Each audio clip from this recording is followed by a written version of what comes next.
حضرت علی رضی اللہ تعالیٰ عنہ بیان کرتے ہیں کہ ہمارے پیارے نبی حضرت محمد صلی اللہ علیہ وآلہ وسلم نے ارشاد فرمایا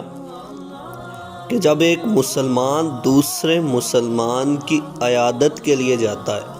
کہ ایک مسلم جو ہے نا، ایک مسلمان بھائی ہمارا بیمار ہو گیا اور ہم اس کی عیادت کے لیے گئے، تو اگر ہم صبح کے وقت جاتے ہیں اس کی عیادت کرنے کے لیے تو صبح سے لے کے شام تک 70,000 فرشتے اس کے لیے دعائے رحمت کرتے رہتے ہیں۔ اور اگر کوئی شام کے وقت گیا اپنے مسلمان بھائی کی عیادت کے لیے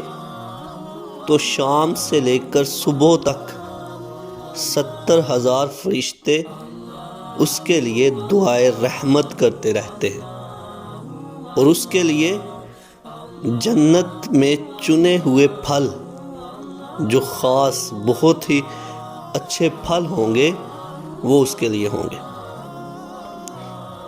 تو اس حدیث مبارکہ سے ہمیں یہ پتہ چلتا ہے کہ اگر ہمارے مسلمان بھائی کسی بیماری میں مبتلا ہیں تو ہمیں چاہیے کہ ہم ان کی عیادت کو جائیں، ہمیں چاہیے کہ ان کی ضرورت کو دیکھیں کہ ان کو کس چیز کی ضرورت ہے، ہم ان کی ضرورت کو دیکھیں اور ان کی ضرورت کو پورا کریں۔ اگر ہم دیکھیں کہ ہمارے محلے میں، ہمارے ہمسائے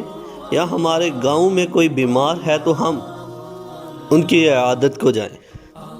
اللہ پاک مجھے اور آپ کو عمل کی توفیق عطا فرمائے، آمین۔